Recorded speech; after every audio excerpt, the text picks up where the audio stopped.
Okay, this is section 4 of our little 7-session course on how to do business. It's about sales and marketing. So we've got a product, now we need to sell it.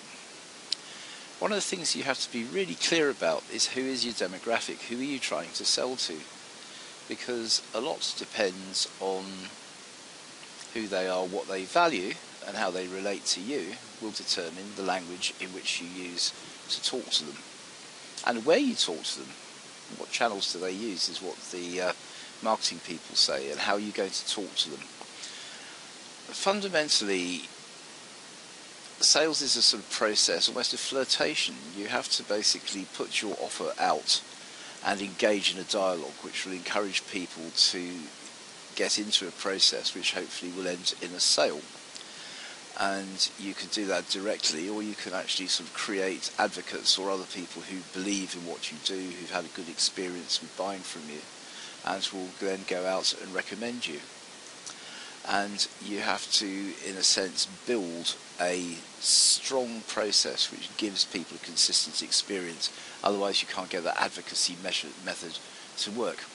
All our research shows that if you're clear about what you do, if you give some sense of your own authenticity and caring for the customer, and you behave systematically in an error-free way to deliver them what they want, then you will get results, assuming that the product is what they want to buy in the first place.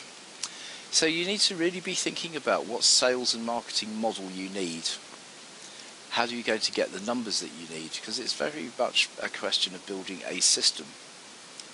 And in terms of constructing this model, you're going to have to think very carefully about what's the balance of face-to-face activity versus online behaviour that's going to suit the product or service that you have to sell.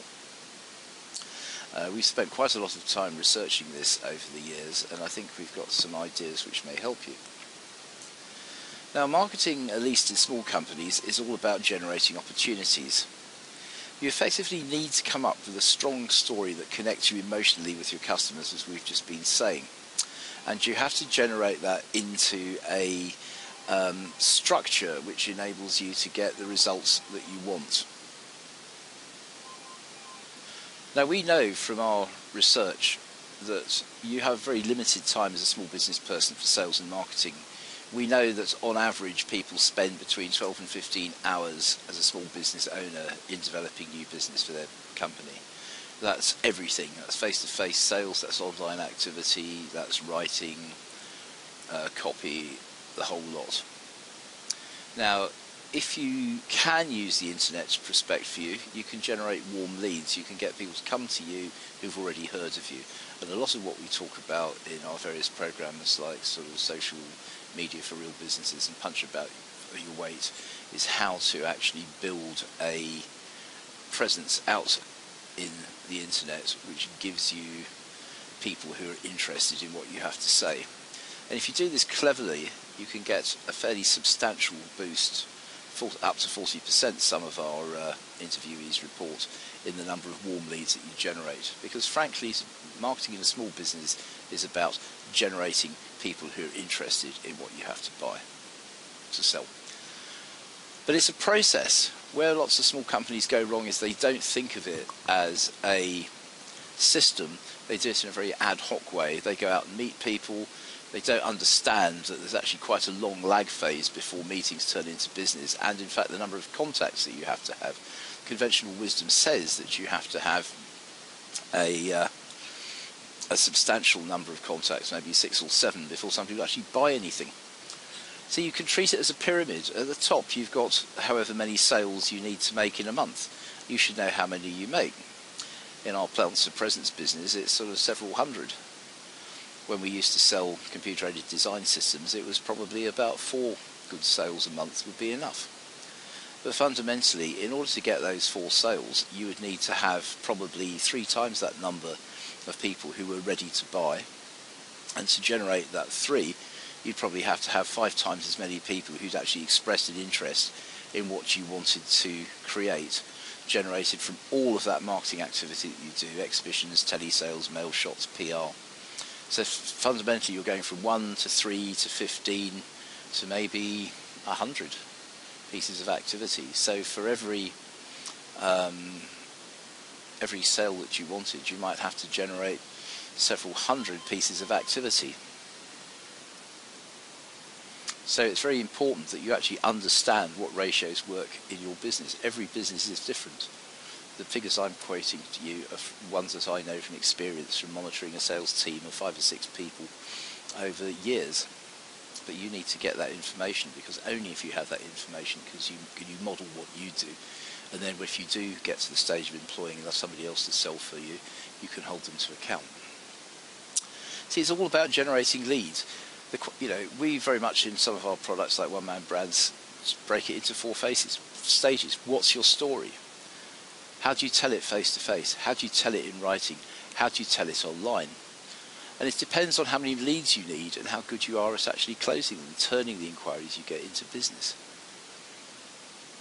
And this could be, and you have to understand the length of the sales cycle. If I'm selling spinach on the market, then basically I catch somebody's eye, I talk them on, I encourage them to come onto the stand, I'll sell them the spinach there and then. If I'm selling a computer-aided design system, it may take 4 or 5 years to finally get them to part with their money. So you have to be clear about what you're doing and how you're going to go about it. In terms of creating your story, clarity is everything. People really need to get what you do straight away. Otherwise, if they're online, they'll move on, they'll go somewhere else. And if they're networking, if they don't understand what you do, how are they going to refer to you or act as an advocate? So one exercise I find useful in getting your story right, because this story has to connect you with your customer on some kind of emotional level. You have to compare your needs and values with those of the client. And this will give you a framework in which we can develop a narrative which is actually compelling. It's all about values and how people think. This helps us to understand what our reputation can be about, our expertise, our ability to deliver, and how easy we are to work with. This may seem a little bit abstract, but I did this exercise with a firm of builders once, who were fairly, in their own words, basic blokes. And they decided after doing this exercise that what they wanted was to do a good job, to get it done on time, and to work with people who were easy to work with, who would appreciate what they did and pay up without too much commercial argy-bargy. And guess what? Their customers felt the same. So their narrative as builders was something about traditional values in the modern world. And that's quite powerful in its own way. So it doesn't have to be terribly sexy, it just has to be real. It has to resonate with the people that you're talking to. Now, one of the things that you really do need to get to grips with is what you can practically do, and the balance between online and offline. For service industries, I kind of tell people it's like a play. The action is face-to-face networking and sales. It's unlikely that you're going to sell a £15,000 market research project off a web page. You're going to have to interact with them. But at some point you're going to have to meet them, or at least have a sort of telephone conversation with them. And before they have that interaction, they're going to check you out online. They're going to Google you, either before they meet you or immediately afterwards. And your task is to create a whole wall of stuff that they can find which demonstrates your expertise, which maybe has testimonials about how effective you are, and has good things that actually back up your case, social proof if you will. Now, as I said earlier, most people do spend about 12 to 15 hours a week doing this. You're limited in how much you can actually do online in that time. You can maybe write one blog article and keep a presence on a couple of social networks. You have to really think through which spaces are going to work for you and which things are going to generate some search engine optimization advantage. SlideShare is actually quite powerful for that, as are YouTube channels, because they're all very well optimized for for search terms. I think in practice, when we interviewed about 800 people on this topic, people do a lot of conventional face-to-face activity with a bit of PR and AdWords, plus a presence on a couple of networks, LinkedIn, Facebook, Academy, whatever. you might ask yourself, under what circumstances does it make sense to spend much time online? We did some analysis of the research data we got from a big networking and marketing survey we did with small businesses a couple of years ago. And it seemed that the questions that were defining as to how people behave, whether they were a national or a local player, and how scalable the business was. I think what we found was that people who were aiming to operate on a national or international scale were twice as likely to use online media for promoting themselves as people who get most of their business locally, by which I mean 80% of the business comes within a 50-mile radius. But you do have to be very clear about what balance you should go between online and offline activity. See, here's some examples. We have 3 routes here. One is a purely online route where you generate traffic to the website. They progress on the website directs you to the goal of making a sale online, and then you follow them up afterwards with e-shots and direct mails to sort of consolidate them and maybe turn them into a long-time customer. This is the kind of process that we use in our Plants for Presence business. If you look at the other route, face-to-face, this is a sort of traditional consultancy sale mechanism. You get referrals from advocates, you meet people face-to-face or doing personal cold calling. You have a phone conversation, you meet them, you go into the sales process. Eventually a contract is placed, it gets managed, and if the work is done properly, then you get into a relationship development phase. I mean, that's how the engineering company I used to work for in my first job operated. And I did a research project about a couple of years ago to look at how companies in the aerospace supply chain operated. And fundamentally, they're still operating in exactly the same way. They're not very advanced at all.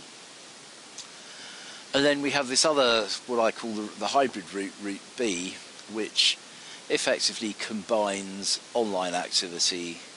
You might download free items for your website, email people from the captured emails you get them to go to a workshop, and eventually feed them into the consultancy process.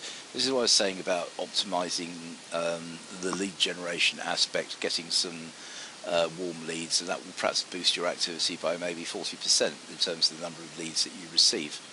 So it's an effective way of doing it, and my belief is that the way to do this is to just create a body of reference material and then just get on with Route C. So that's a very, very quick summary of this. We go into the details and the mechanisms of this very much in our sort of teleconferencing workshops. And you can find, if you want to have a chat about what we can do for you, give me a call on that number or sign up for our newsletter. The next item will be about managing people in your business. That will be section 5, so look out for it. Thank you.